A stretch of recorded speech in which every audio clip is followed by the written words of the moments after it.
Доктор Гуляим, скажите, пожалуйста, вот вы разработали новое положение о том, что у нас теперь в Кыргызстане не будет гимназий, лицеев, то есть школ с особым статусом. А когда вы разрабатывали данное положение, вы учитывали о том, что президентский лицей, он так и называется лицей, имеет особый статус. Вы не противоречите вообще политике президента?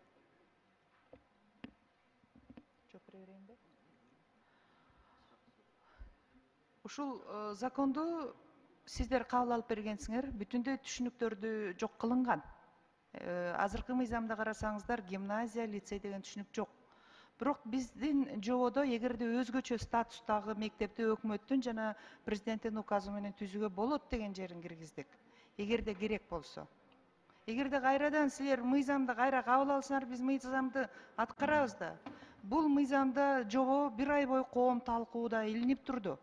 Бүтүндөй граждандык коомдун, ар кимдердин берген сунуштары да ошол жерде кабыл алды. Мыйзамга эч кандай карама каршылыкка келбейт, анткени өзгөчө өкмөттүн же президенттин, өкмөттүн тескемеси же президенттин жарлыгы менен чыгып атат. Биз кийин дагы 10го жакын мектепти алып келебиз, өкмөттүн токтому менен аларга өзгөчө статус беребиз.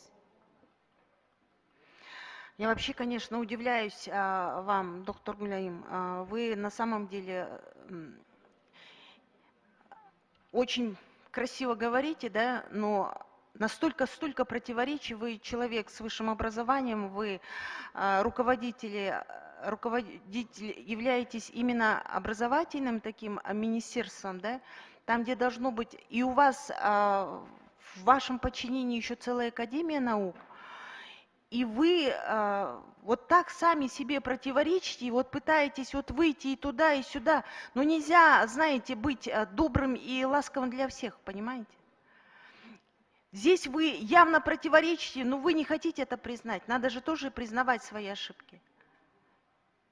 Или переименуйте, или отмените свое то постановление и то положение, которое вы разработали, там, где уже 11 школ ликвидированы в том плане, что не имеют статуса лицея.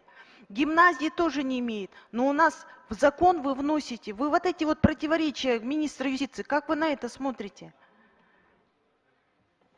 Уважаемая, ну так же нельзя вообще писать уважаемая законы. Гуля Кутуловна, вы знаете, я очень уважаю ваше мнение.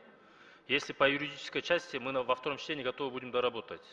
Касательно противоречий, это предмет другого закона. Если они имеются, мы готовы их тоже обсуждать по общей, вы говорите, по общей реформе прежде чем вносить, вы же все равно консультируете, вы же говорите президенту, правильно? Прежде чем президент подписывается, он же ссылается на ваше авторитетное мнение.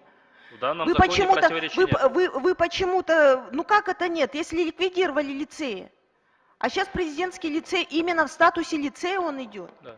Уважаемая Гуля Кутуловна, на уровне закона были заложены основные принципы об образовании, которые был принят парламентом. Мы сейчас не о принципах говорим, Потом мы говорим о названии. Не все должно быть прописано в законе. Правильно. Большинство вопросов урегулируется по законном акте, вы всегда это говорите, я это поддерживаю. Правильно. В данном случае вопрос создания спецмеханизмов, спецучреждений урегулирован по законным актам, который был на общественном обсуждении, который был в установленном порядке принят, и там заложен механизм создания спецучреждений со спецстатусом.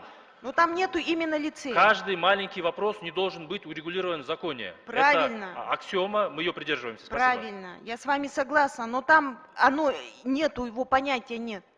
Вы же должны были сказать. Вы должны были не подставлять президента, а сказать, вот извините, мы сейчас лицей ликвидировали, давайте переименуем, давайте не будем торопиться, давайте отработаем. А потом уже. Столько, говорю, противоречий так не должно быть, коллеги. Я тоже уважаю вас, но вы должны тоже понимать о том, что закон, мы пишем сейчас, речь идет о законе, мы же не говорим о подзаконном нормативном акте. Спасибо большое.